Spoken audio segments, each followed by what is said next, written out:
ძალიან საგანგაშო სიგნალი არის ევაგო ცილიძის მიერ გაკეთებული განცხადება, რომელიც ეხება ინიციატივას, როდესაც თურმე სასამართლოს და მოსამართლეების უღირსად მოხსენიების შემთხვევაში უნდა დაწესდეს სანქციები, თქვენ ჟურნალისტებზე არის, არა მარტო მედიაზე არის, საუბარი მედია იქნა გამოყოფილი, ანუ რაზეა საუბარი აქ ამ შემთხვევაში თუ ნაციონალური მოძრაობის ხელისუფლების დროს აიგზალა ვიდეოკამერები და რო არ დაფიქსირებული იყო, ნუ რაც შემდგომ უნდა ითქვას, რომ დაშვებული იქნა და ძალიან კარგია, უბრალოდ ზედმეტი არა არ უნდათ რომ ზედმეტად ყურში ხვდებოდეთ თავიანთი საქმეების ამ შემთხვევაში მხილება და ცდილობენ რაღაც აი ფაშისტური, კომუნისტური, ბოლშევიკური რაღაც კანონების შემოტანას, რომ თურმე მე რომ ვამბობ, რომ და ვამხელ თუნდაც მურუსიძე იქნება, გოგინაშვილი იქნება და ამ ყველაფერს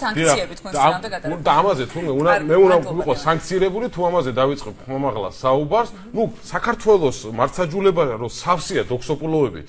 ამას ვამბობ და ვიტყვი ყოველთვის. და ანუ დოქსოპულოს რო დაუძახებ კონკრეტულ მოსამართლეს ან მოსამართლეთა დიდ კორპუსს ყველაზე არ ვსაუბრო, ამ შემთხვევაში ჩვენ თურმე უნდა ვიქნეთ სანქცირებული, უნდა ვიქნეთ დაჯარიმებული, პასუხისგებაში მტკიცებული და ასე შემდეგ.